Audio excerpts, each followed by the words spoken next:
So brand is not hard, but people don't want to do the work. You have to do the work. In a situation where I say you find yourself, you're the one doing everything, that's okay. Where you've started is a brilliant baseline. The questions you can ask yourself first around, what do you do? What is your customer's pain point or enemy that your product or service or brand is solving? When you do it that way, it kind of tells you who your customer is. My first baptism of fire, my amazing boss then, we were not doing too well, and I had not checked my sales for the previous day. She called me and asked me, why were your sales not too good? I asked her, who told you? No. Why am I even selling cigarettes in the first place? Father Lord. Whether you look for excuses to get out of an issue. I don't even think she remembers this conversation. She paused and said, What is it that I'm actually looking for? Do we really know life? But let me say intelligence. Emotional intelligence, social intelligence, financial intelligence. So I believe it's important for each and every one of us to understand the rules that govern any arena of your life. You are listening to The Revenge of the Forsaken Gods, a podcast that explores the human experience and seeks to create a blueprint for living using books, stories, movies, and conversations. And here is your host, Andrew Balongo Opere. Whether you're a solopreneur or a big company, branding is crucial. But how do you get it right? From defining your brand's DNA to crafting killer marketing strategies, this episode is going to be packed with actionable tips. We're going to be diving deep into everything from defining the brand's essence, values, and personality to maximizing product visibility in stores and creating unforgettable customer experiences. We'll even explore the best resources to keep your branding skills sharp and avoid the trap of building products nobody knows about.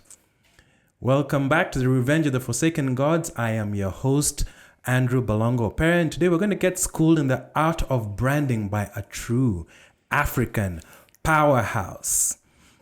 Because to guide us through this branding journey, our guest believes, and she's very passionate about building local home brands that can compete globally. And she believes that there is no better time than the present in Kenya and Africa to build amazing brands, strong brand equity, and brand love, and forge lasting and memorable connections with customers. So without further ado, our guest, who considers herself the builder of African brands, the master of brand strategy, growth marketing, and brand reviews, whose experiences encompasses tech, gaming and sports betting, and fast-moving consumer goods, consider herself a Kenyan girly sauce.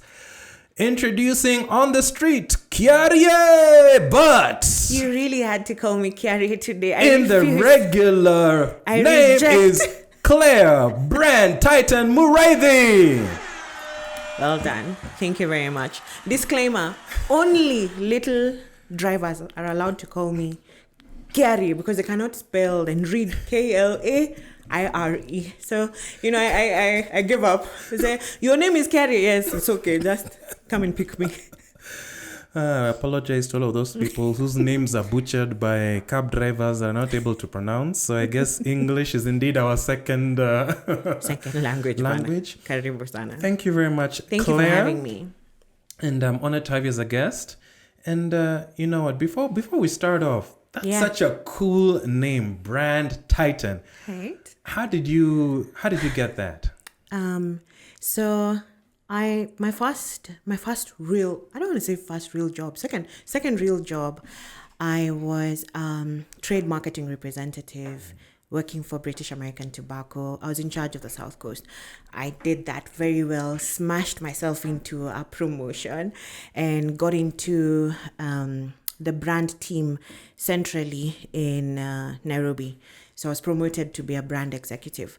During that time, I was looking for my own identity. I really wanted to know, do I belong? And so, coming I'd learned about my brand concept in school, but now I was getting the real chance to actually study it out. And I was in a very, very competitive team. Lord have mercy. And at that time, the word boss was actually pretty cool. And I think we still call, hey, boss wa podcast. Boss. When boss wa podcast, boss wa camera, boss wa sound, right? So I called myself Klaire Brand Boss. I changed all my Instagram handle, nini. Hey, there was no TikTok. Now you can assume how old I am. Let me tell you mine now. 1 year into the role, there was a lot of digital content and stories around bosses versus leaders. And it was always leaders are great listeners versus bosses who are not. So everything good that a leader is, a great communicator, bosses were deemed as crazy, toxic, and mostly misogynistic. And I really wanted to shed off that name. Then I found myself in this world of Robin Sharma. If you guys know, he's one of the biggest gurus around how to really own your space and monetize your true value. And he kept saying in all his content, you have to be a titan or a master of your craft. I was like, okay, I love brand. I love building brands. So I dropped the name boss and I said Klaire, the brand titan, and it has stuck. It's in everything except my passport, but iko kila mahali bwana. Hata pale kwa tukivote pale IBC wanajua kuna brand titan. Yes. Kidding. Yeah. Wow. In fact, I'm surprised there's no t-shirt. You should have been having that t-shirt. I am here today. The brand I'm supporting is the Revenge of the Forsaken God. So I really don't want to take over that space. That's yours. Well, it's okay. And even, I cannot take for granted you're here. Why did you say yes to coming on today? So you remember I was telling you, when I saw your request, he slid into the DM, guys. In a good way. In a good way. On LinkedIn. It happens, actually. So I saw your request and I paused and I was like, oh my goodness, the timing is fantastic. One, why? I've always been the chick behind the content, right? Approving content, approving what podcasts we need to be on, which creators we need to work with, which influencers we need to work with, what kind of content, for example, we're doing for a TV shoot or a radio shoot. I've really never been front and center. And one of the things one of my mentors is crazy about, her name is Lena Gethuka, if you know her. She's the MD for Kenya Wines Agency Limited, KWAL. Doesn't help that she's my aunt. Does not help that she's my aunt, because kichapo inakujanga tu hapo direct on WhatsApp. She says, no, you just see Lena is typing, you're like, calm down. But one of the things we talk about is tell your story.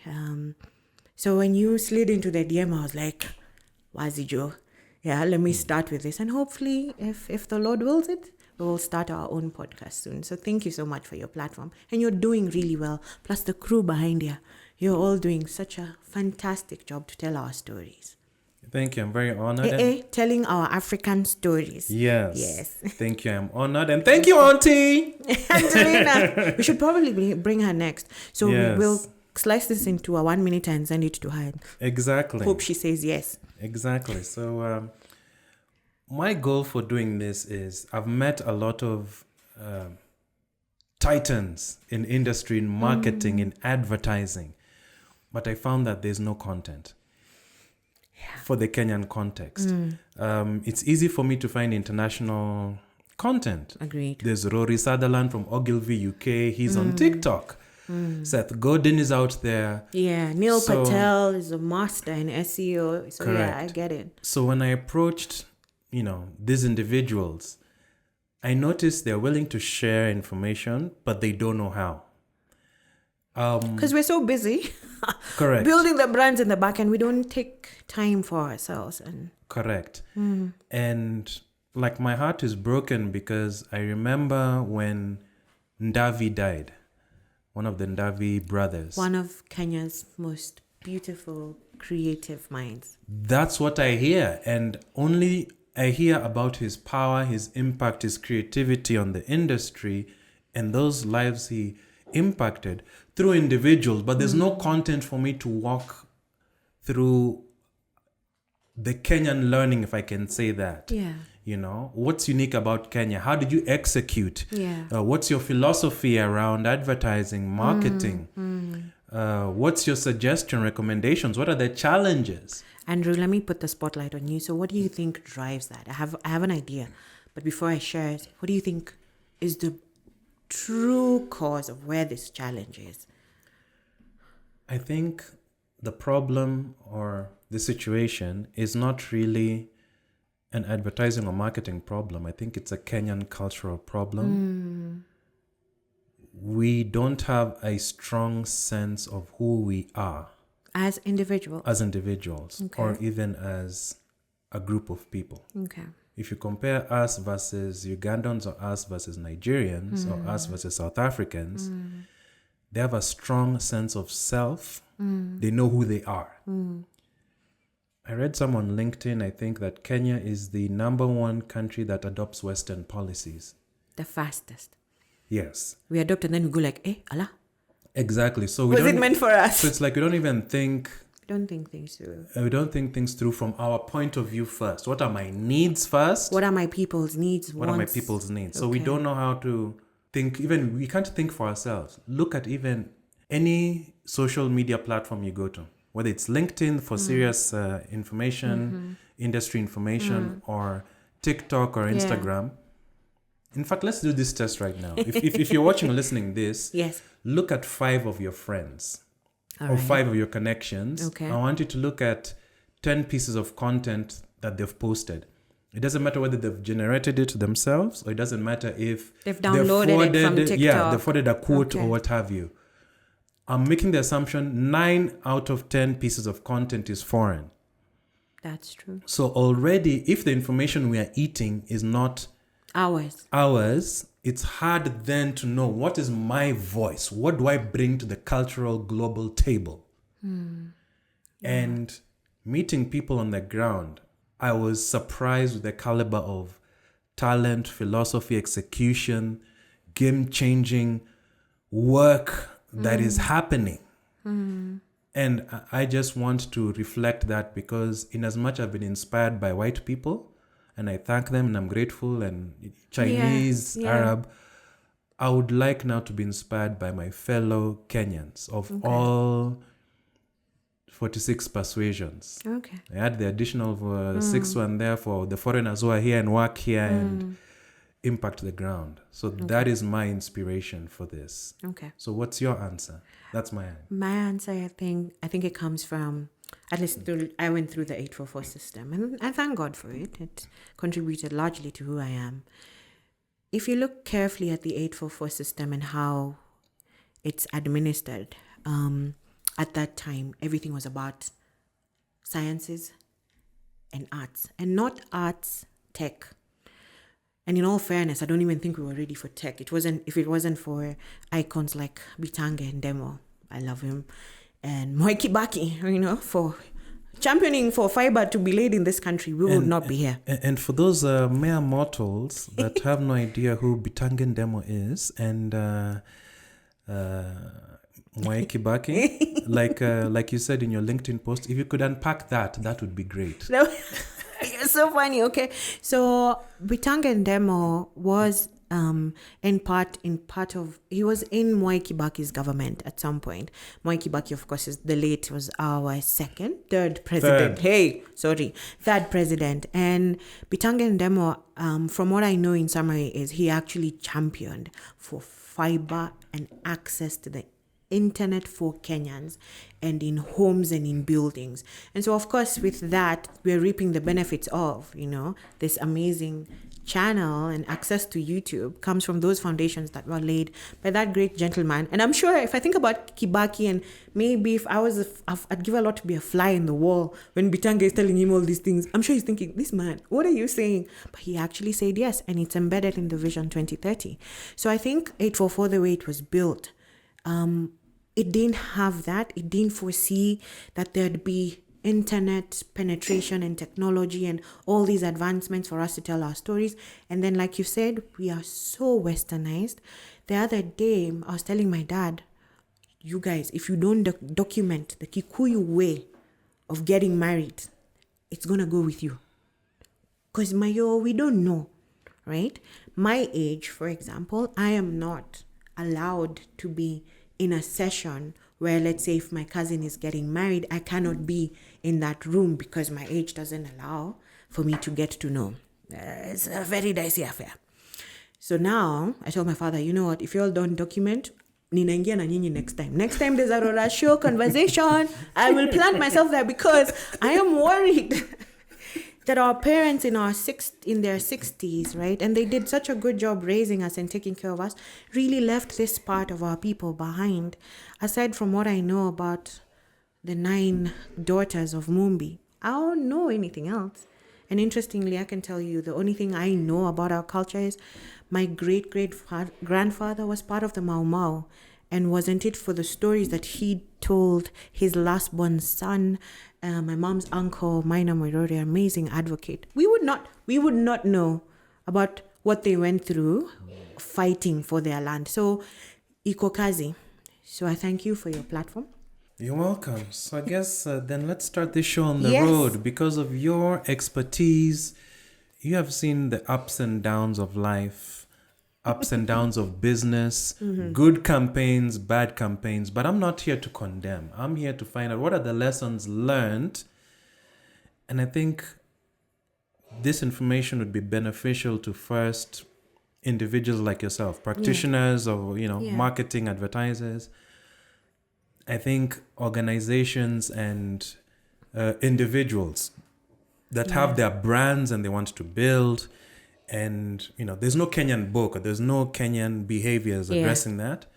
And I think maybe lastly, clients. There's good client behavior, bad client behavior. There's certain client behaviors that allow the consultants you've gotten to do the work and the brand does its thing. Okay. But then there's certain clients that also do some things that hold back the brand. So this is just my attempt to create some rules according to The brand Klaire, titan. the brand titan on the streets. We don't ask, Oh, wow. Oh, wow. Wow. All right, so we start with rule 1. So yes, let's Oh, start wait, with do you want to go with what's good and what's bad or tough?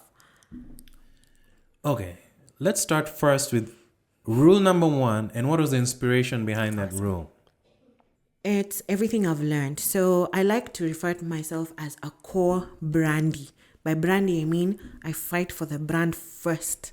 I'm a traditional classic brand marketer who has a very strong digital skill set. So I say core brand first and then I'll layer on the others. One of the things I say is please, for all custodians in brand and marketing, whether you're in sales or whether you're in digital, whether you're in brand building, know the brand like the back of your hand.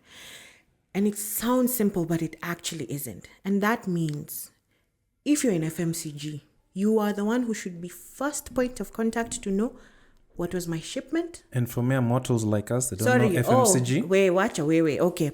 Fast moving consumer goods, right? I'll give my experience I was in BAT. When I was in BAT, I was in the trade. I was the first point of contact as soon as the team have done their reconciliation. By 5:30 p.m., I already knew how many mils, we used to call them mils. A mil is 1 million sticks of cigarettes that we have sold, of which brand, to which stockist have I met my target, has each and every stockist met their target, and retailer, why haven't they? If they've done excess, I also know, so that I know how to plan for my week. So as a brand custodian, you need to know all your shipments, all your in-market sales. So shipment is how much stuff has gone to the distributor, has left your warehouse, all right? And then sales, what has been recorded as a sale from the distributor to his stockist or retailer. Number 1. Number 2, know what your brand is about, Bana. Read that thing. We call it a brand book for a reason. The brand book is why your brand exists in the first place. We call it the brand essence. And it breaks my heart because so everyone has overly focused on digital and forgotten brand. So why does Revenge of the Forsaken God exist? Can you say it in 2-3 words? I'll give you what I think I know from my past. Unless they've changed it, I don't think it's changed. The Safaricom brand essence is very clear. transforming lives, right? And how they execute that is, say, they use the power of their technology, their network, to connect people to people. So Andrew can call his mom and check on her. Mama, how are you doing? If mama is unwell, connect people through technology, their technology, to send money. When you send money home, what is that? You're fixing mama's bill, medical bill, or you're also connecting her to an opportunity. Maybe she needed money to start a business. So what is your brand essence? Why does that brand exist? What are its brand values? Kama brand yako ni ya kuibia watu, baki tu hapo, own that to the end.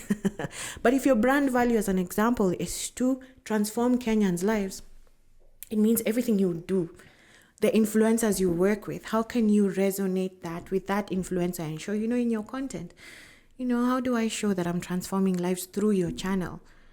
Then the creator can go back and say, actually, can we give a CSR? Can we give back? Isn't that transforming someone's lives? So know it. And what breaks my heart is now we've become so digital. And I'm not demonizing digital marketing. I love it. But digital marketing is just a tool, just like the way radio and TV is. Some stats have been released by a research. If I don't voice it, you'll write it as a subtitle there so that guys can find it.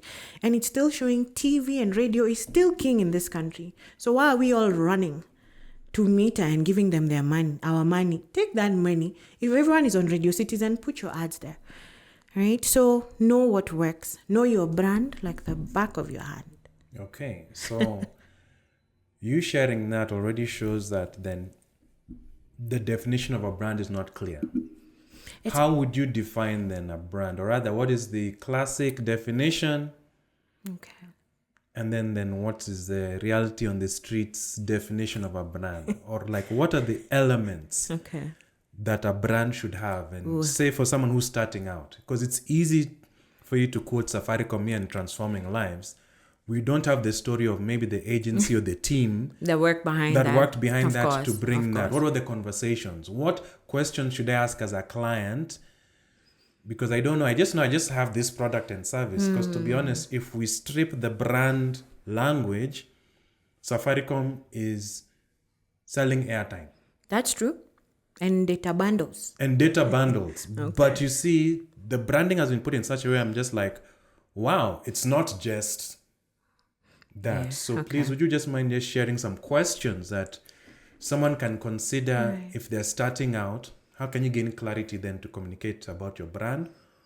What are the essential fundamentals? The questions you can ask yourself first around, what do you do? What does your product or service do? I'll start with the brand I'm managing and leading right now, Little. Little started off as a ride-hailing platform, and it was actually launched as Little App powered by Safaricom. So define, what do I do? If my work is to move customers from point A and B, great.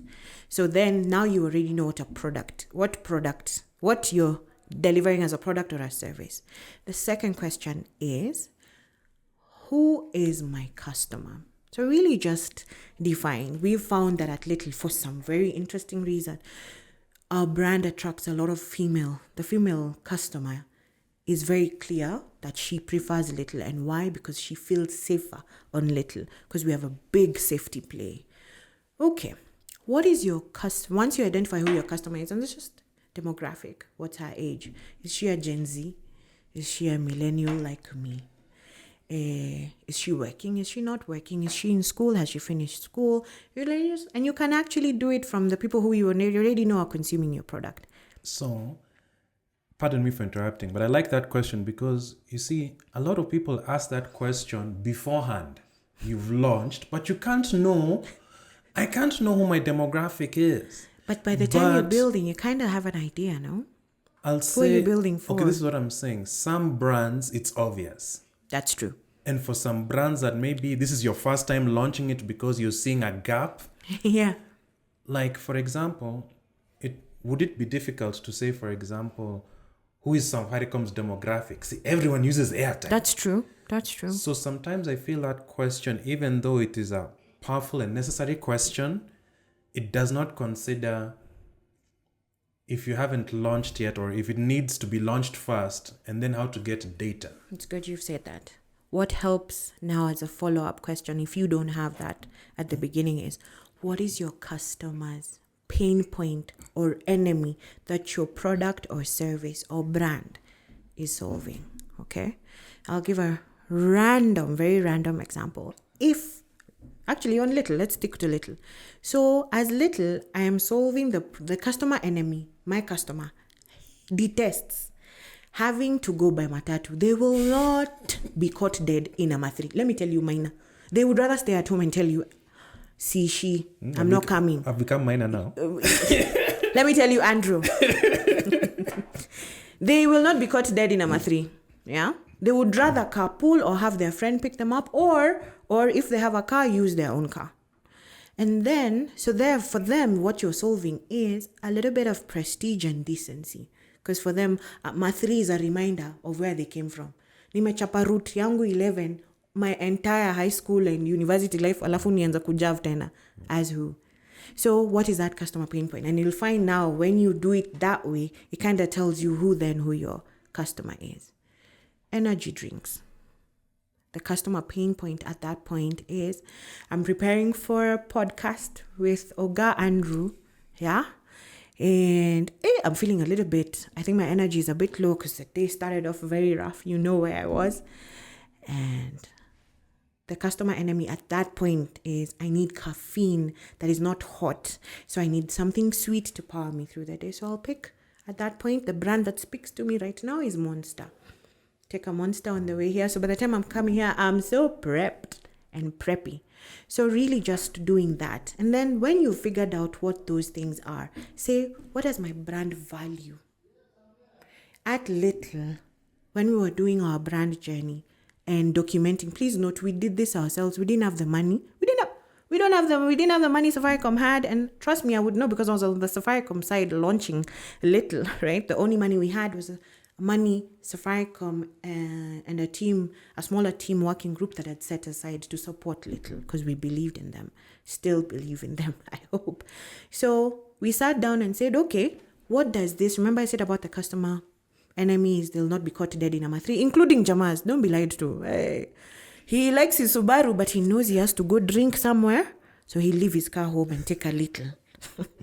So when you unpack what that is, now you go into, what are my values? Our values are only 3.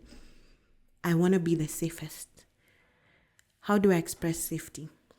I have an SOS, a button I can press if things go wrong and that, right? We love our drivers, but just in case there's one bad egg, what will you do? Or you guys argue over something and God forbid he punches you in the face, press the SOS button, KK security will respond to you in under 3 minutes from wherever they are. Reliability. We hope and pray, even though we are not 100% there, that every time you pick a phone to order a Little, you will find our drivers there. We have taught them that we are the best in commissions, which is true. We don't take what the other green app. I'll say it here.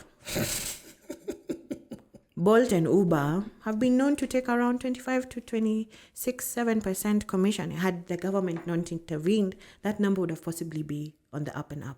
We're at 18% commission because we believe that our brand value is we are reliable. And for you to drive reliability, let the driver feel like part of your business. So give him a decent living.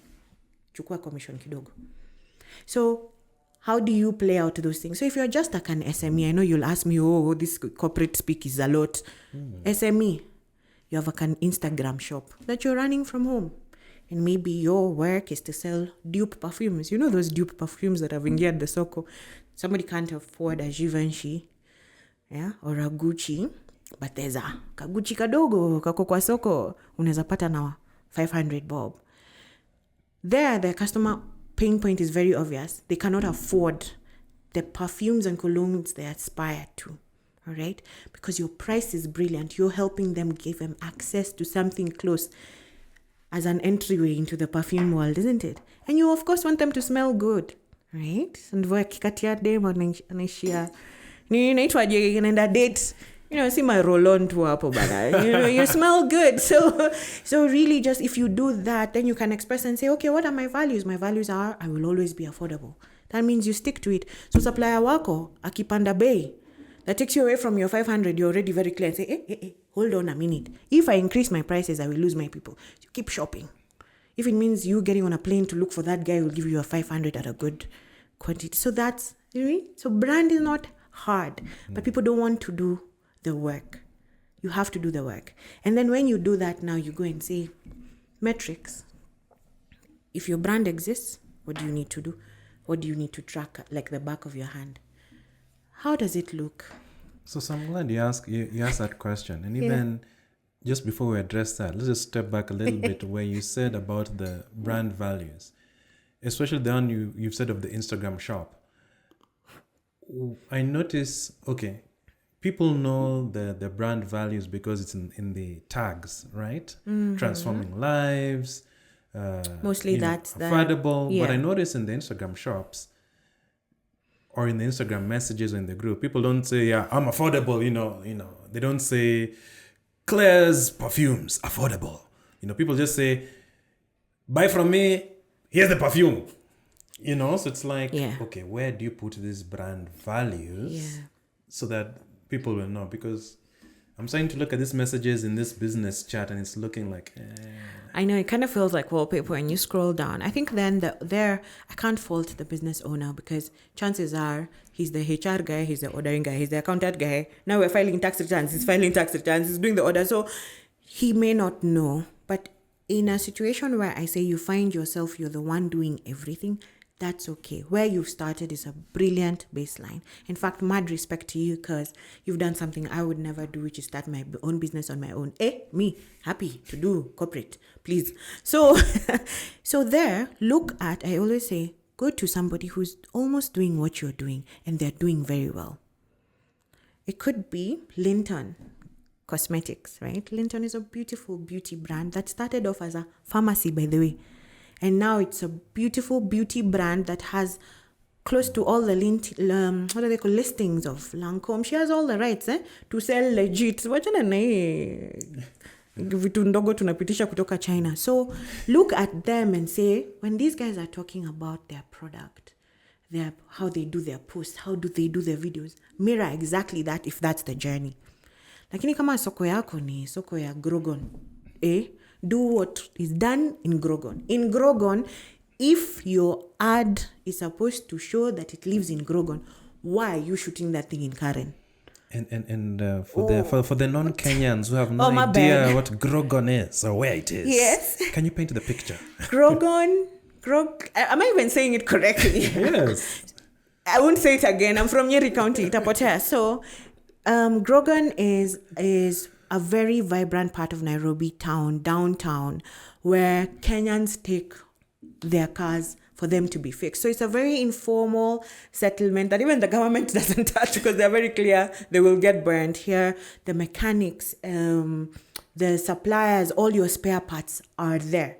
So all the brands that live here, the Shell Helixes, the Castor oils, all these spare parts for Toyota, genuine and ungenuine, by the way. Chances are in Grogon, you'll also be sold your side mirror that you lost last week. So it's a very vibrant place. So there, if your consumer is that person, why are you speaking in fluent English? Why? Is that really how your brand sounds? That's what I was going to say. How does your brand sound? How does it speak? And who is it for? But kama ni wase wa Karen, kama Oga, Andrew, right? Speak Klaire's English, right? So define it for yourself. If you don't have a base, look for somebody else who's already figured it out and copy them. Because one day you'll grow from your 500,000 revenue a year and maybe to 500,000 revenue a week. Let's start somewhere. Wow, that's powerful. Let's start somewhere. That's a good title for a book, by the way. That's your first book. Let's start somewhere. Okay. I receive it in Jesus' name. Yes. Yes. Yeah, brand titan from Karen. So rule number 1, tumesema know your brand like the back of your hand. But you also mentioned about brand codes, style, positioning, personality. Okay. What are those? I think, yeah, what are those, you know? First, I'll start with something I didn't entirely answer. Is what is a brand? A Yes. brand is a product or service that meets a customer's needs, right?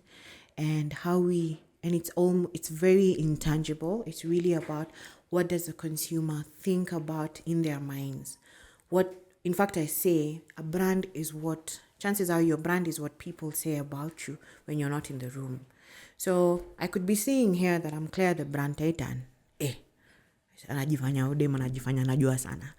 Lakini nikitoka hapa anasema, udem hakuna kitu anajua. So am I really the brand titan, right? So what impression of my brand have I left with you? So then it brings me to, what is your brand positioning? Your brand position is really also in the mind of the consumer. What do they think of you as? So I'll ask you questions and then lead you into it. What's your favorite car brand? Yani, ukapewa pesa, ushinde jackpot ya sport, pesa sahi, hiyo ni advert by the way. Please, Karauri, lipa hii. Sport pesa jackpot imefika 369 million Kenya shillings. After the government takes their tax, 295 million. Why do I know these details? So, if we give you 295 million right now, what is your dream car? What will you buy? Ujiambia tu pole for all this hard work. My first choice used to be BMW, but now it's Mercedes. Oh wow. Yeah. We have a running BMW Mercedes joke in the office by the way. Tunasemanga easy flatbed mnaona hapa ni makastoma wao ni mabima. BMW X3 kwanza sijui walifanya na nini nazo. So stick to Mercedes. Okay, so Mercedes. Which one? Which model? Good question. I'm not really like a hardcore car person, It's okay. but I will look and see which It's are the okay. new versions. The last time I left was, I've seen the compressor and the S-Class, so... Okay, let's take it to the S-Class. Maybe the S3 300. So, if you had that car right now, and you might close your eyes and imagine yourself sitting inside it and driving down the expressway at 150 kilometers per hour, what emotion will you feel? Well, umekanyanga hiyo mafuta. Describe it in just 3 words. Wow! Okay, the wow.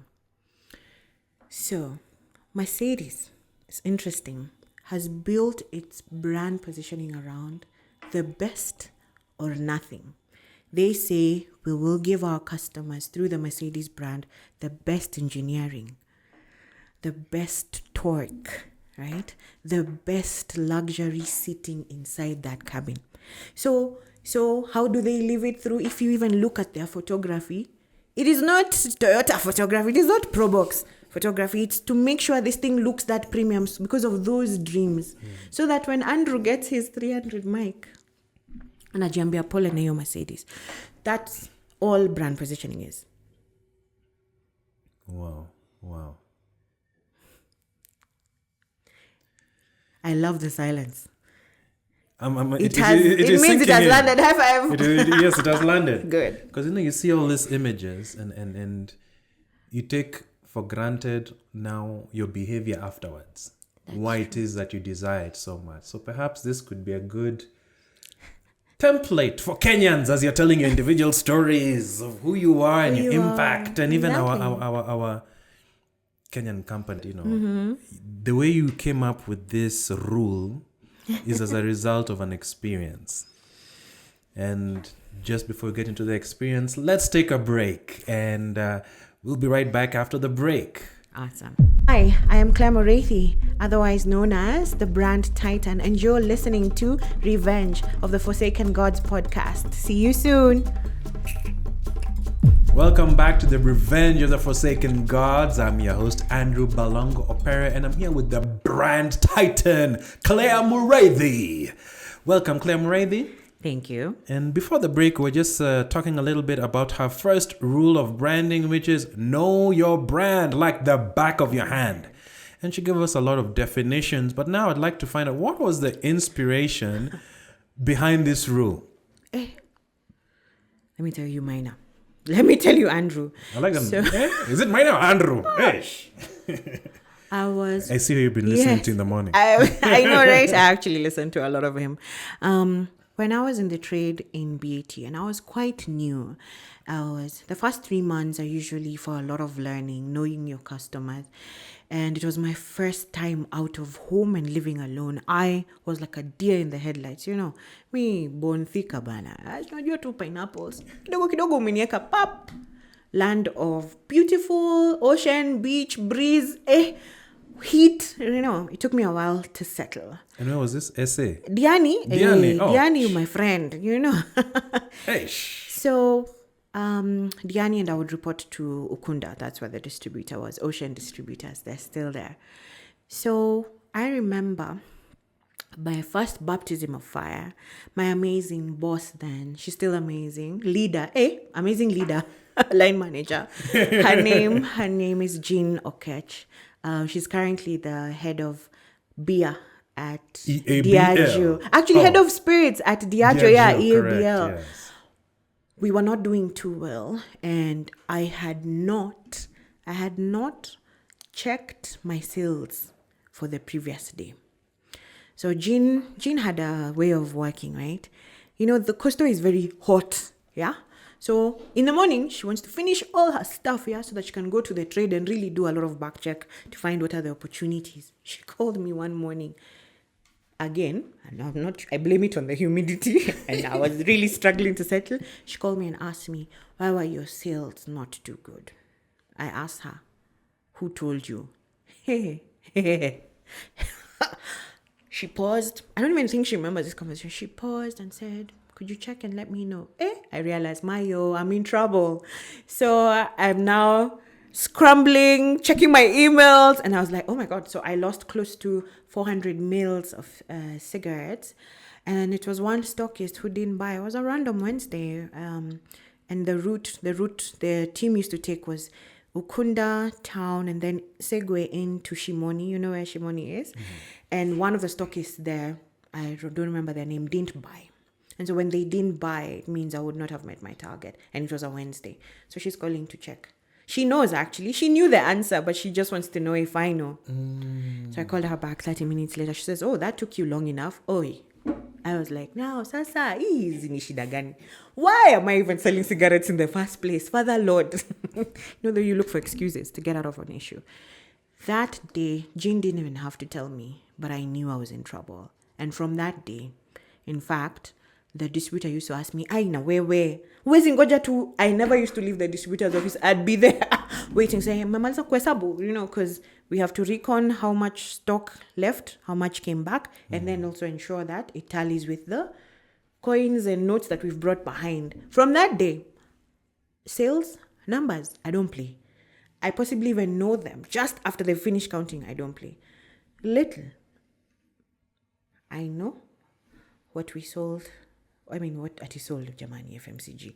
How many rides we got from retail and corporate, how we're doing, how we're trending this month, if we're going to have a shortfall on our rides targets, and why, and where the shortfalls, and how can we make up for those shortfalls. So really, just know the brand. Then if you can't do anything with it, leave it. Let somebody else do it for you. That's fine. I'm still shocked that you had the audacity to tell her, who told you? You're telling your boss. Oh, sorry, your leader. I was like, who told you? Oh, my goodness. I was a very...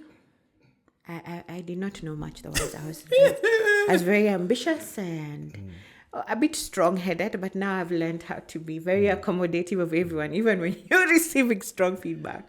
So now, one question I have about that, though, is it seems that there's a greater scope for someone who is a brand manager, brand custodian, brand manager, custodian, head of brand. Because that seems more like a sales. You'll be very amazed. Role. So maybe could you mind then what's the role then of a brand custodian? The role of a brand custodian, and I say it this way, brandies, you first have to be a seller. If I work for a brand and I cannot convince you to download the little app and take a ride, I shouldn't be here. I shouldn't even be there.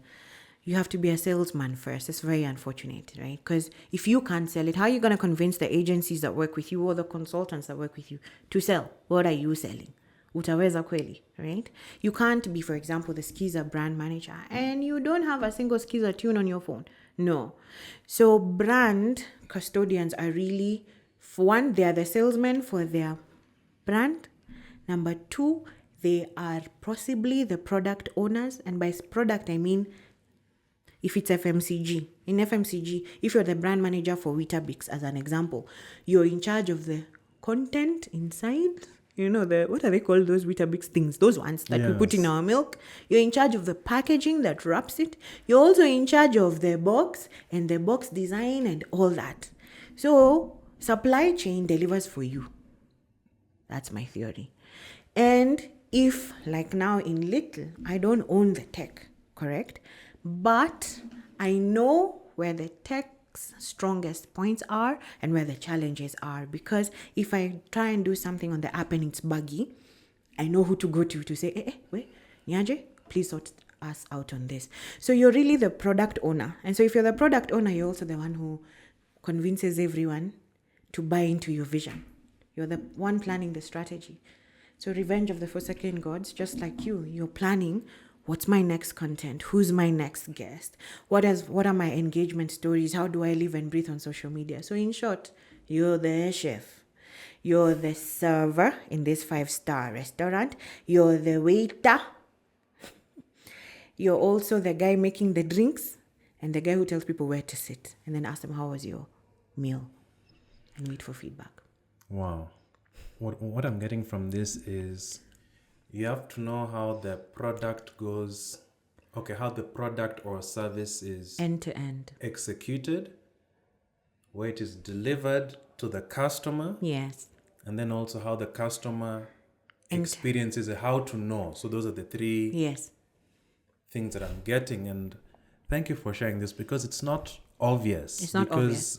As you know, you being an employee, you have access to the whole framework. But as someone who says, I don't want to be employed or, I want to start my own business, they focus so much on the product part. I build it, it's good. Mm-hmm.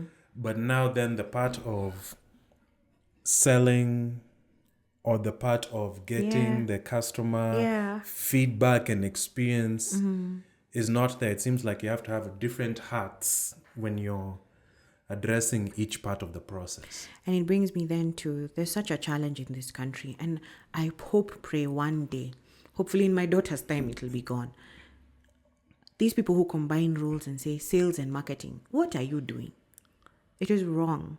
Why is it wrong? You know why it's wrong? Because those are two roles in one.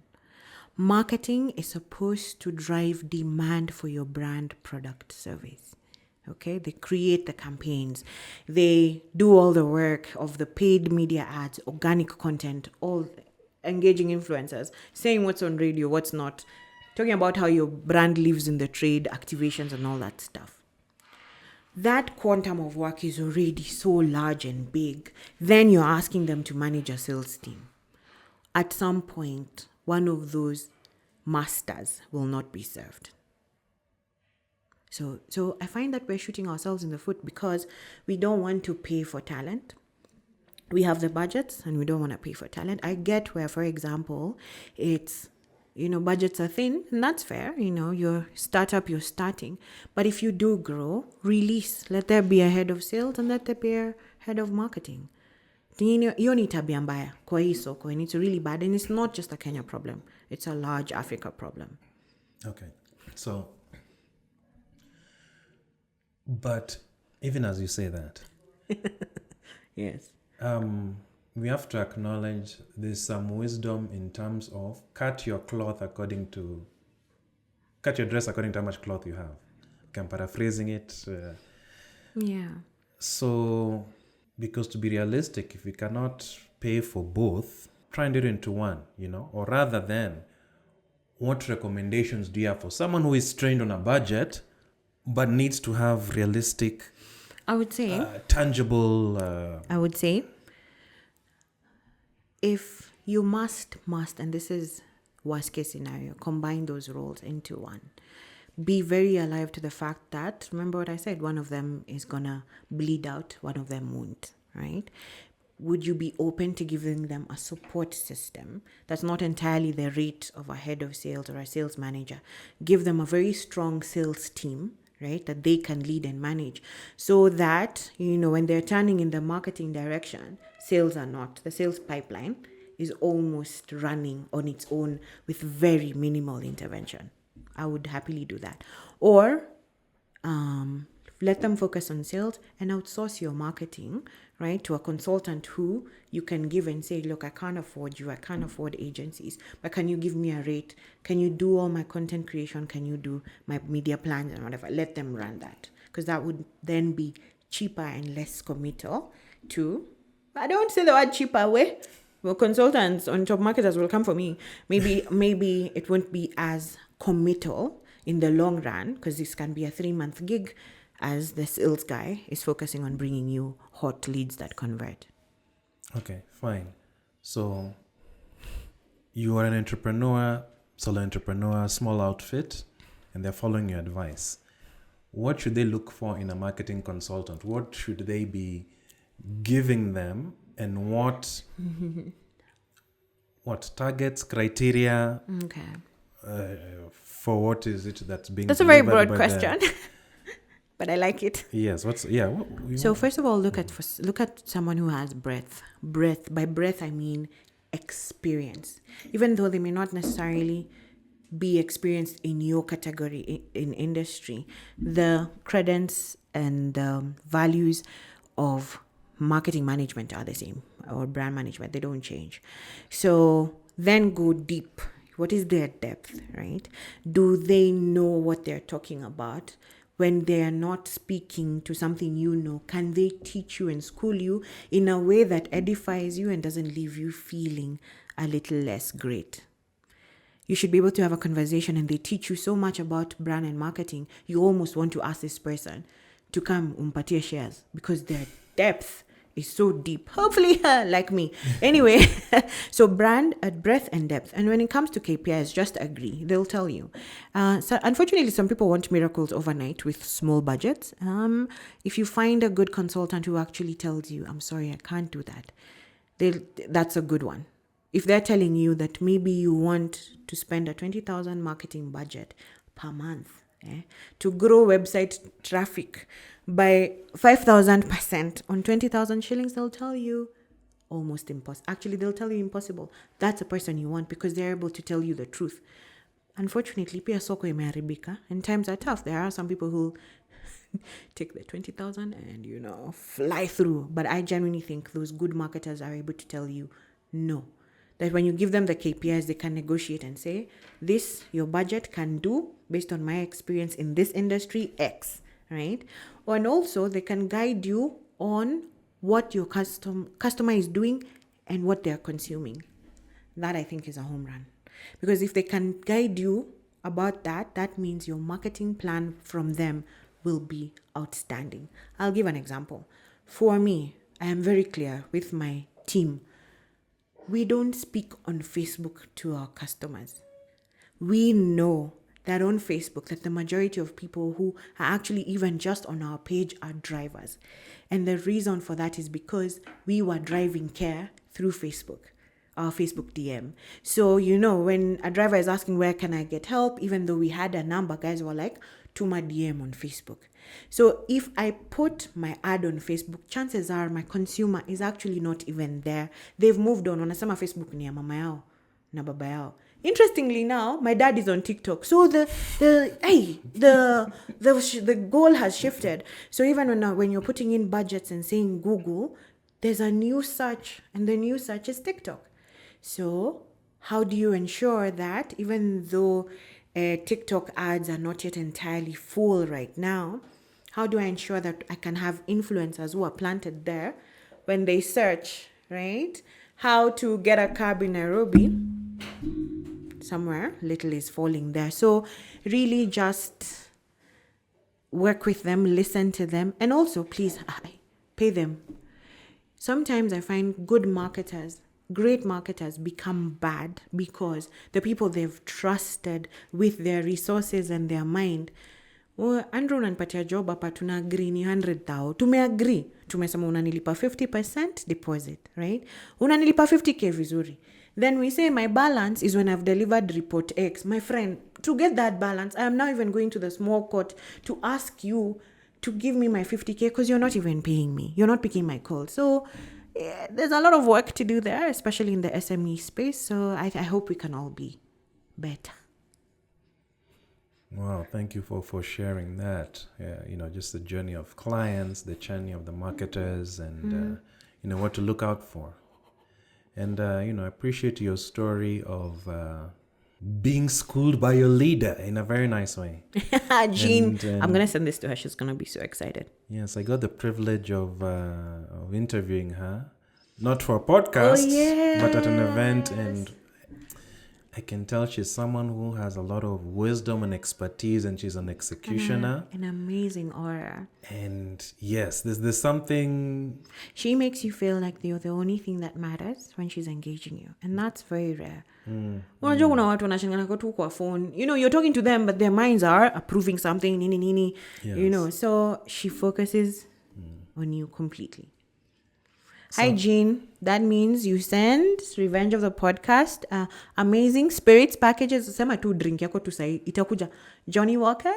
I'm willing to sample and start. I like being a student of life. Very specific. Johnny Walker double black for the crew at Revenge of the Podcast. Yes. At Revenge of the Podcast, Revenge of the Forsaken Gods.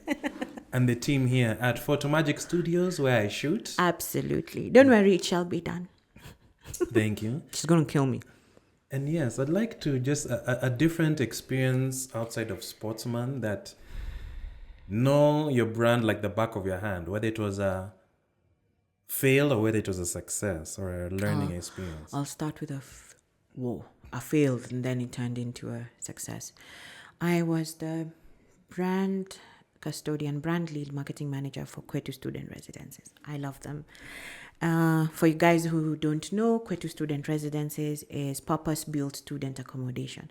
When I was in KU, our hostels were way, basic. For hoping to get water, no Wi-Fi, nini. We were lucky to be in our hostels. In fact, it was a privilege, right? We barely survived. So what Kwetu has done is really just democratize and bring dignity to student houses. And that's brilliant. And they have amazing price points. You can share a double, which is a twin, or you can live on your own, right? And pay upwards of close to 26,000 shillings a month. Amazing proposition. So when Kwetu called me to say, we have this role, we were interested. First of all, I was like, umetoa wapi namba? Mimi sijawapigia. I was like, I'm at that time, I wasn't looking to leave Safaricom. I was quite happy. But they sold to me an idea. And the idea was, at the point, they had 3 properties. Kwetu Jogoo Road, Kwetu Parklands, which was the newer one, and Kwetu Ruaraka. Now, the advantage of Kwetu Parklands, just behind Steamer Plaza, was the access to UON. You can literally walk to UON from Gara, right?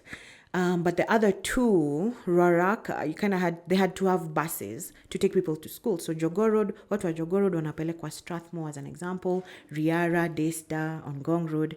For Ruaraka, it's USIU, Thika, JKUAT, KU, all that.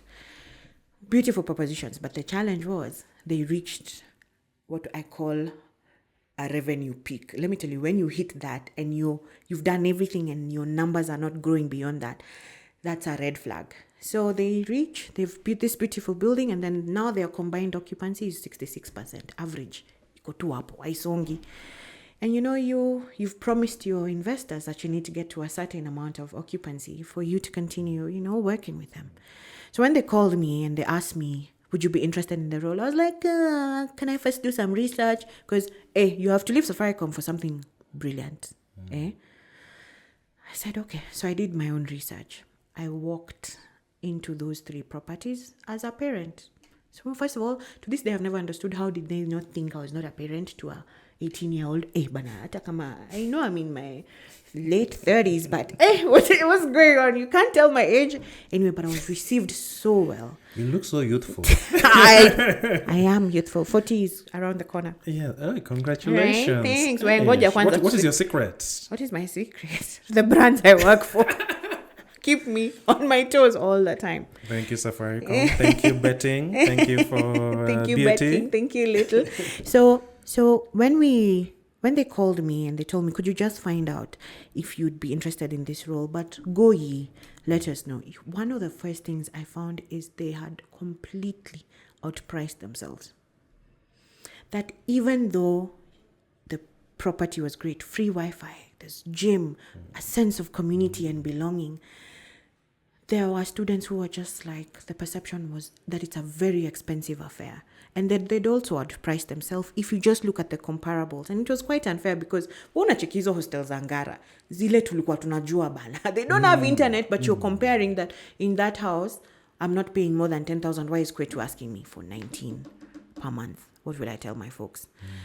So I came back to them and said, you know what?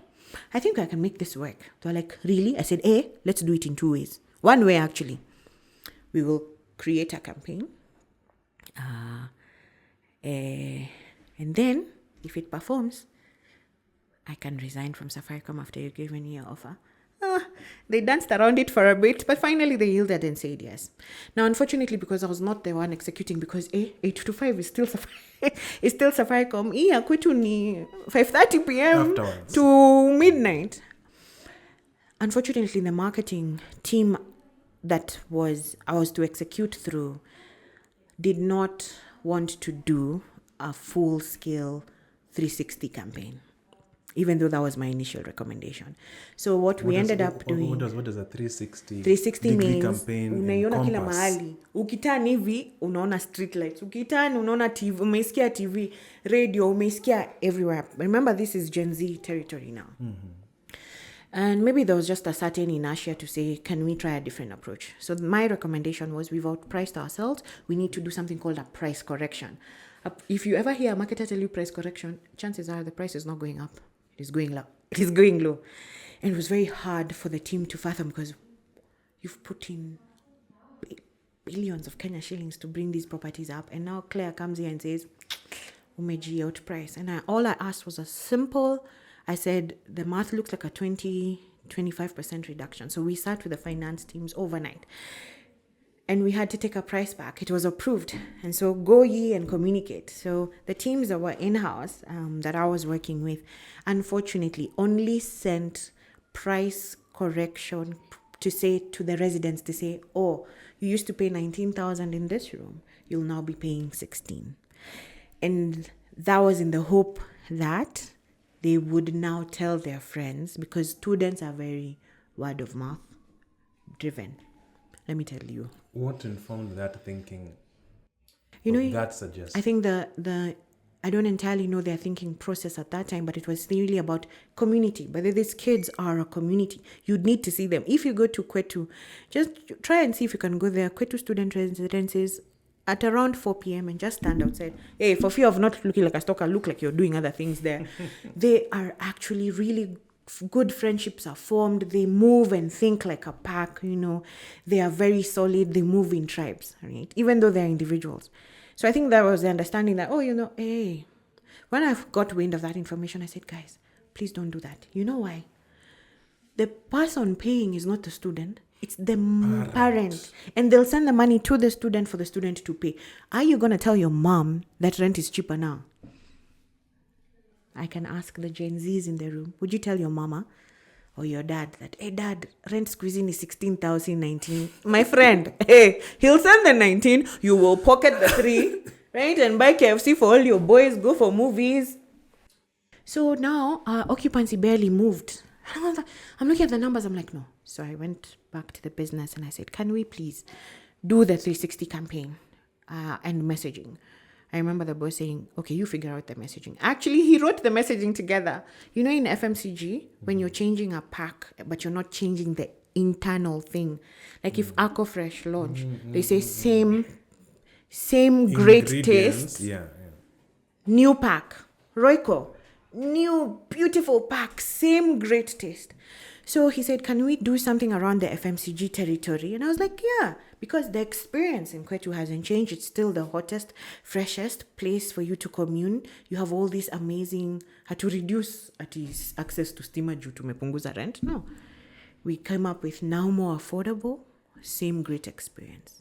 Quickly call the agency, which is interesting because usually the agency are the ones who give it to you.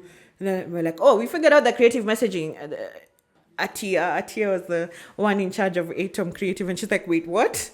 We built a creative proposition together. She was the head of the creative agency called Atom that we were working with. We built a really sexy campaign, and then I came back and I said, Oga, I need money. I will never forget the look on Peter Jenga's face, my former boss, when I was telling him I need 25 million. He's like, in fact, he said, Klaire, that is money for building. I said, please give me this 25 million. We're going to spend it this way. I promise you, we will fill this building in 3 to 6 months. He was like, no, can we sleep over it? I said, no. They said, okay, give us some 3-4 days. Finance, we all aligned. Klaire and the team, now this, I've already now moved in because I believe they've believed in my story. They've reduced the price. Let me leave Safaricom. Wait. It's another way. But anyway, finally what ended up happening is we switched on Gen Z. Remember Gen Z? He called Willis Raburu, told him and the Citizen crew, I need you to come to Kwetu. We're going to pay for it for you to show what this same great experience was. Of course, citizens were happy to do it, right? In fact, if we could have, we'd have hosted that 10 over 10 uko, but neighbors would have reported us to NEMA. Anyway, so we came, we did that on TV, on NTV now, for the parents. Because remember, I can say I want to go to Kwetu as a student, but mom and dad are the real treasurer. They end your treasury, end your finance bwana. If they don't get it, they don't get it. So put on. So even the way we did the media buying for the Gen Z and also for the parents, right? We bought ads everywhere. Then street poles and outdoor billboards on the route to school. USIU, whoop. Strathmore, UON. So that's what you call a 360 campaign. And then we had the activators team in all the universities now saying, hi, do you know about Kwetu? Oh, we are now more affordable. Oh, would you like to sign up? And then we went to G-Money. That's the one that really took us. I think that's what really helped the campaign. We go to G-Money on Homeboys Radio. The stats were showing that Homeboys Radio and NRG were almost at par in terms of listenership, but the audience for HBR were more lovable. They loved the brand and G-Money so much more than NRG because NRG was new. So, Patia, wow, let me tell you, we had to shut down the campaign. I remember calling Christine from HBR and say, we had reached 100% occupancy within 3 months. Wow. And a waiting list. Wow. I mean, we are full. By the way, we are full. We are full, but you want to still join Kwetu? Ingia kwa waiting list. Give us your details. And also, you want a real guarantee that you will move in? Give me a deposit for the room you want. Also, remember, I can't guarantee you when you'll get the room, but if you give me this deposit, you'll be the first on the list I'll call you. So our call center was on fire because all the leads start coming in. They're the ones who are like, please shut down this campaign. We've sold all the beds. I go like, what do you mean sold all the beds? I remember taking a boombox with my team and walking around Kwetu. You know the song, all we do is win no matter what. Exactly. It was so much fun. So it was flat in our faces because students kept the money for themselves, but then a real quick turnaround, and I thank Kwetu for that experience. Wow. That's a real powerful story. And as you look at that, what did you learn from it, and how did it change your perspective on executing a campaign, having a conversation with the team, talking to the boss about releasing the budget? What did you learn from it? One, I learned, and I say to this day, you can't do marketing alone. Marketing has so many stakeholders. Even if I create the best plan and it's not approved, it'll never see the light of day. If I create the best plan, it's approved, but it's not financed. The boss could be saying yes, but finance over here saying, there's no money. What do we do? Marketing, you have to really work through others. And for you to work through others, you kind of have to let them in. And be vulnerable. Engage them and say, this is what I want to do. I don't even know that it'll entirely work, but I need your support. And they'll say what their concerns are. Their concerns will be, as we don't pay people upfront, we're like, influencers wangu wanalipangwa upfront. So what's the middle ground? Okay, can we pay 50%? I'm happy to do. So a lot of compromise, right? To make the plan work. And also to really just be vulnerable. You don't know everything. And also when you fail, go back and say, my Lord, I tried this thing. I'll give you an example. Charlie and I, my closest friend, we've been doing marketing together, and I actually found him at Kwetu. He was working with me. He was my digital paid media consultant. So with Charlie, we just did a small ad. Let me tell you. Have you ever been given character development by a platform called LinkedIn? You just do a small test and gives you no leads. I was looking for potential corporate customers to tell them about our beautiful corporate solution, and not a single person responded. And when I checked, it wasn't even LinkedIn that was the issue. It was our content. We'd used AI. So my learning there is I am never, ever using Midjourney artworks for nobody, especially paid campaigns. Why? Because the LinkedIn consumer must be thinking, you're a big brand. What are these AI things? Either you stick to your usual visuals for your car. No, now I show phone, car, people, phone, car, real people. So be vulnerable. And number 3, stand your ground. Thing about marketing, you'll get pushed around a lot. Everyone thinks everyone who has a child who thinks they know marketing will come and tell you, my son thinks now more affordable, more experience is not going to work. You have to listen, but you also have to stand your ground and say respectfully, no. And that puts you in, you become easily loved and quickly hated in the breath of 1-2 minutes. It makes no sense to me, but I love it. So those are the lessons I'd say I've learned. Wow. Who are some of the people that influenced you, both that helped you move forward and maybe those that pulled you back during those 2 experiences? You've already mentioned Jean at BAT. Yes. During that learning experience. Anyone who influenced you to open your eyes to certain learnings of how you do marketing and branding, certain behaviors, habits that you do, that you incorporate in your, let me call them standard operating procedure, or your awesome hidden technique. So across my entire career or specific to Kwetu? Let's do specific to BAT and Kwetu. Okay. Wow. In BAT, my first brand boss, and he was amazing. He'd walk into a room and instantly everyone turns in his direction. Calm, very punchy in his delivery, but very soft at the same time. He would galvanize and influence everyone to drive his brand's agenda. Not being forceful or coercive, but just by his presence and his knowledge. And he used to study so much. His name is Kenneth Gitonga. Kenneth, at that time, was a brand manager for a brand Sportsman. And I admired him because, one, Sportsman is what used to pay our bills, my friend. So anyone who touches that brand is almost on their way out, because you don't mess with the money maker.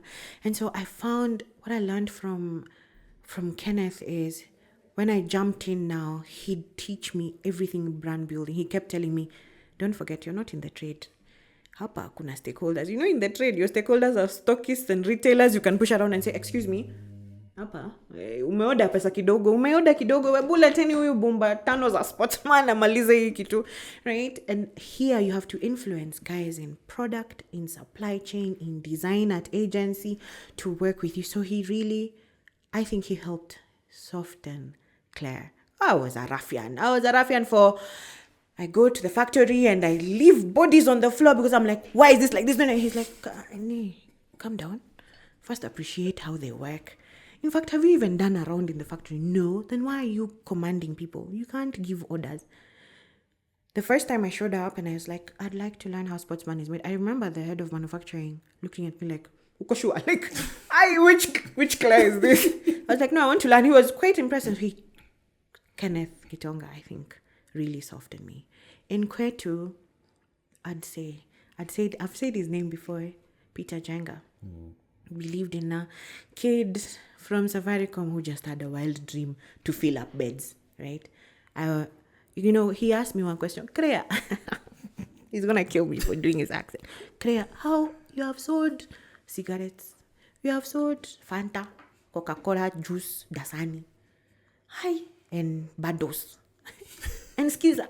How will you sell beds? I said, see, we try. I said, I don't know, but see, we try. So he believed in me.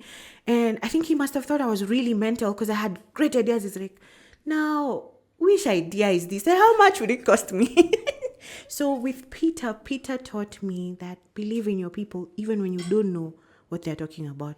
He used to ask me, Instagram stories is what? To us, it's obvious. But to them, think about it. It's not. He doesn't even have social media on his phone. The most he has is Facebook, right? So Peter taught me to believe in your people even when you have no idea what they're saying. Just take a leap of faith. And now that's me nowadays on AI. My team tells me things and I'm like, I don't know. But do you trust? Yes. Sawa, let's do it. Just update me. Kikituramba, uniambie pia so that I can cover you. Wow, that's awesome. Wow, that's so inspirational. I'd love to have met the gangster Klaire. Hey, all of you! Yeah, and I had a pickup, a Nissan white hard body. It was so random. Oh my gosh, I'd drive to Nairobi literally in 7 hours. I hope they're not listening. They're not listening. Right now, I'm thinking, the filmmaker in me. I'm thinking like, it's like people are getting the image of like Chucky. Coming when they see, By then, I had a really loud boombox in that car. Napita tu hapo Likoni watu wanasema, ule msichana wa sigara na kuanga na kelele. I had so much fun. Wow. Thank you for sharing your rule, commandment number 1, know your brand inside out. And because of time, we have to end today's session. But before we end today's session, we have a couple of questions. Please ask. From the audience. In fact, you mentioned something about AI. And the question is actually from someone in agency by the name of Benji, who's asking, what are your thoughts on the role of AI in advertising? Wow. Okay. So one, AI is already here. There's nothing we can do to change it. I know there are some people in creative advertising and marketing who would wish it away. I genuinely feel there's a place for AI to coexist with human creativity, all right? And to enhance creativity, to make it better. What I struggle with AI is people feeling that they can now replace human creativity with AI. And the challenge for that is, I'll just give you an example. Right now, if you just go on Copilot or on Midjourney, Midjourney is actually better because it's learning, the machine learning is faster. If you just type, give me a visual of Kawangware market. So if I look at that versus what an amazing photographer would do, which one is more relatable for my audience? Fine, I could be saving money here, but will my audience really be able to connect with it? So I genuinely feel there's a way to use AI to express our work much better and not to be a replacement. Or I've been very loud on LinkedIn to say, we are not replacing humans in the creative experience. We are letting them use AI to enhance their experience. And I went ham on a Safaricom outdoor for Safaricom Home. And I was like, those people are not Kenyan consumers. And I was like, you talk about transforming lives. Which lives have you transformed when you've replaced a visual that could have been done by a Kenyan creative? Who have you put a food on their plate, or have you just served Mid-Journey or $12, $13? Let's be real, guys. Wow. However, Safaricom has done a brilliant calendar execution. They took photography of key towns in Kenya. I'm sorry if I'm not explaining it the right way. No, there's no right way. This is according to the brand title. So they did a beautiful expression where they took actual photographs of beautiful landscapes of Kenya. I think there was Voi. I saw Malindi. I think somewhere in the Rift, all these beautiful towns for their 12-page calendar.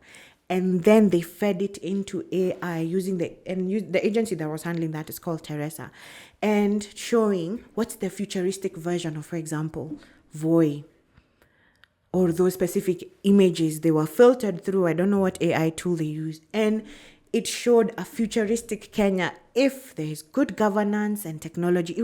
I hung it actually in my kitchen wall. Doesn't help that they sent it to me when I was screaming about the Safaricom billboard. It appeased me for a bit. I actually hung it, and one of the things my daughter says, she's like, you mean Kenya has the potential to look like this in the future? I want to be in that world. Because it actually feels like, those 2,100 visuals in movies where everything is futuristic and we're walking around. We're actually not moving around in ships, airships. That for me was a brilliant campaign, because photographers got to put food on their table. Creatives got to say, how can I use AI to make this photography work, meet this brief? So AI is here to stay. Just find a way to make it work for you. I personally use it for social media content calendar. Our team is so stretched, we're so thin. So I feed AI and I say, actually my go-to is Gemini. I pay for Gemini, best dollars I've spent. And I say, dear Gemini, hey, what's up? And actually already knows that I'm going to ask. So he predicts and says, hey, Klaire, do you want a social media content calendar today? I'm like, oh, shut up. Please give me a content calendar. You already know my business lines, events, movie tickets, all that stuff, rides. Please give me a content calendar for 90 days. Also make it Kenyanese, human, engaging, and also how many reels, stories do I need to do? So it sends me content and I'm there and I'm like, oh, okay, this is very American. I remove it. Oh, this is Kenyan, it works. It gave us a great idea to talk about what our customer telling us about little. I had actually never done that before in a good way. I was like, oh, I need to do customer testimonials. Thank you for reminding me. I'd forgotten. Now I'm scheduling for driver testimonials and we've already shot one. So it can help you get rid of the, those funny small tasks. Even for you, scheduling a calendar till the end of the year, just try, ask it for ideas, but don't let it think for you, especially the big ticket items. Wow. Thank you for that. The last question comes from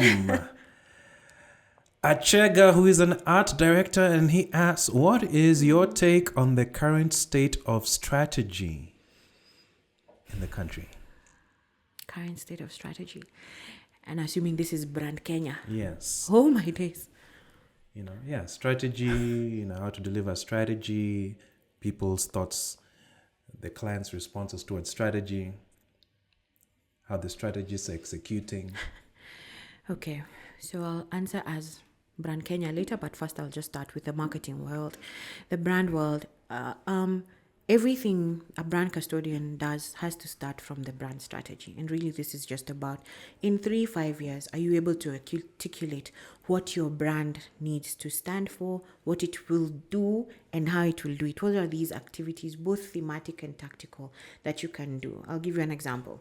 If your thematic campaign is taste the feeling, chances are, as Coca-Cola, the word taste was very intentional for them to remind you.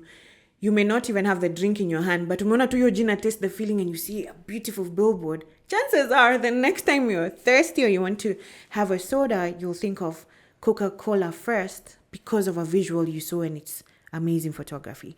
So brand strategy first. What breaks my heart is we've become so, like I said, digital has become so pervasive. Digital paid ads, everyone wants to spend on digital.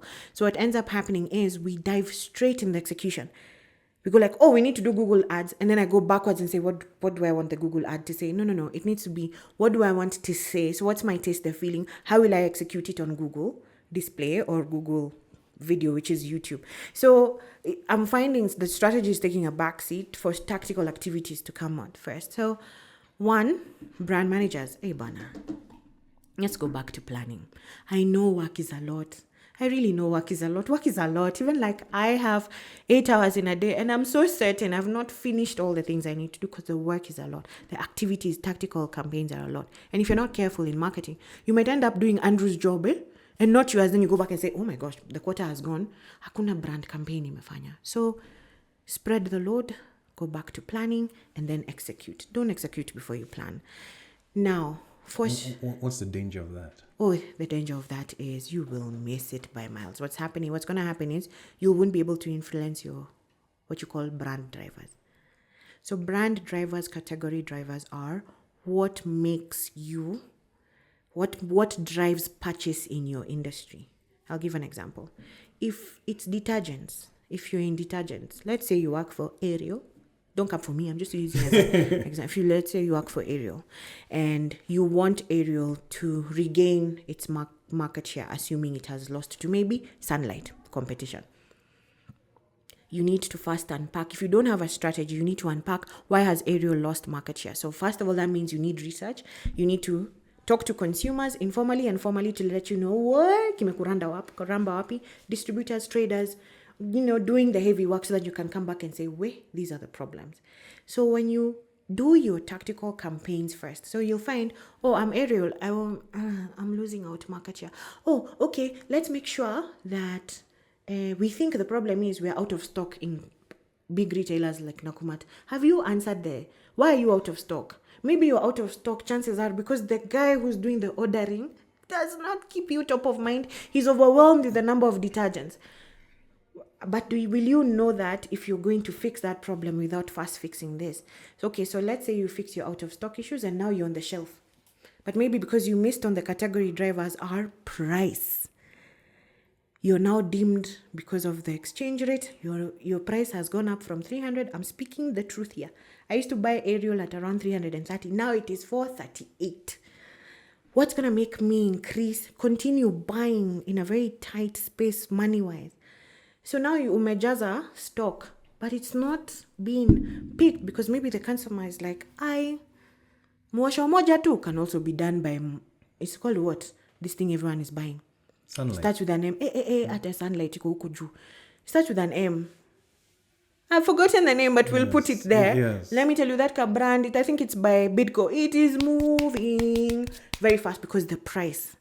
So your customer is willing to compromise on stain removal because they find you unaffordable. So how will that tactical activity for stocking up the shelves address that if you didn't put in the work?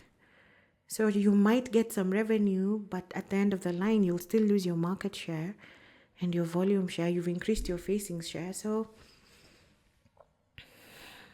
strategy first. Champion for strategy. And if you work in a place, if you are like me who struggles with things that are not structural, I really struggle with ambiguity.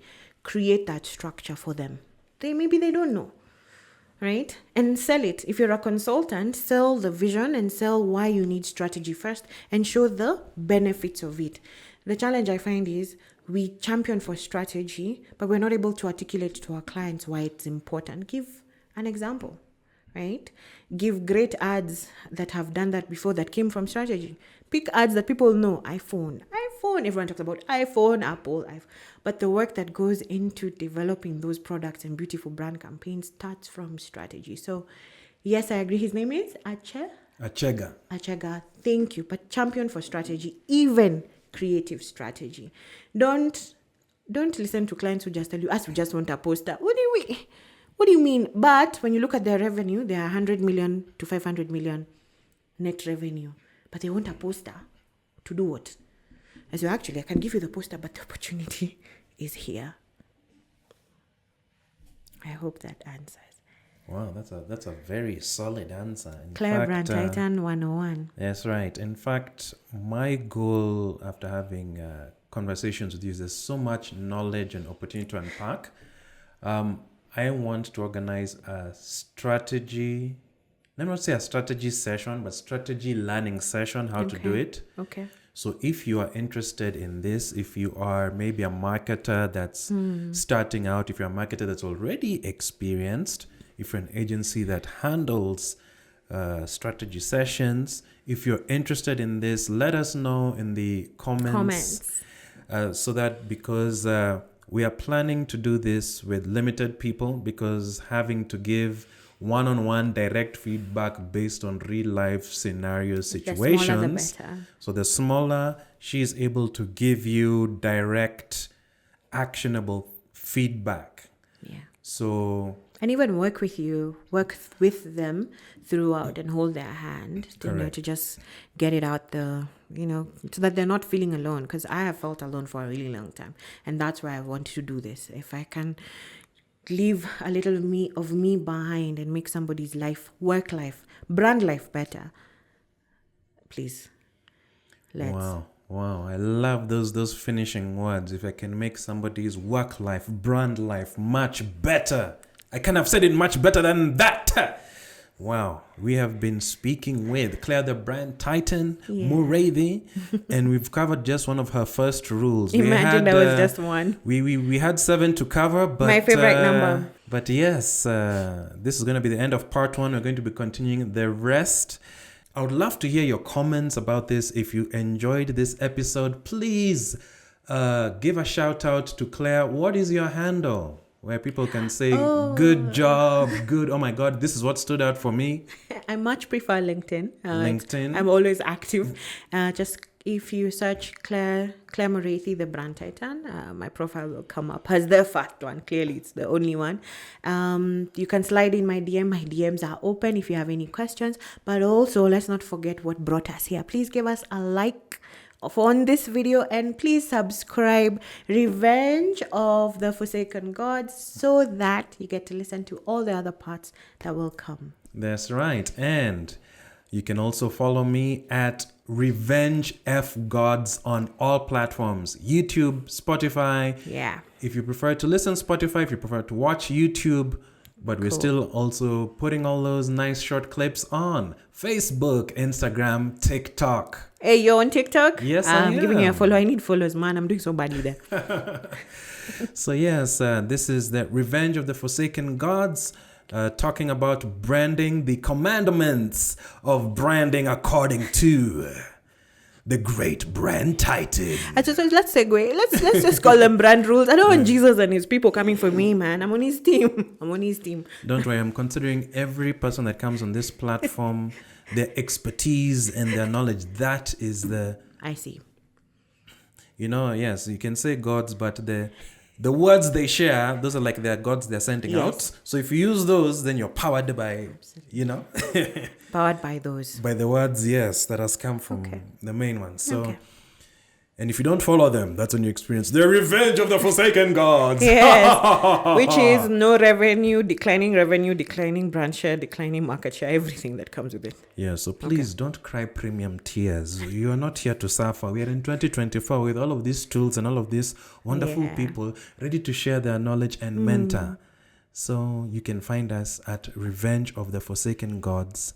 Google that, YouTube that, wherever you are, so that you can get information that is indeed designed to move you forward in your life, in your business, in your career, in your personal life.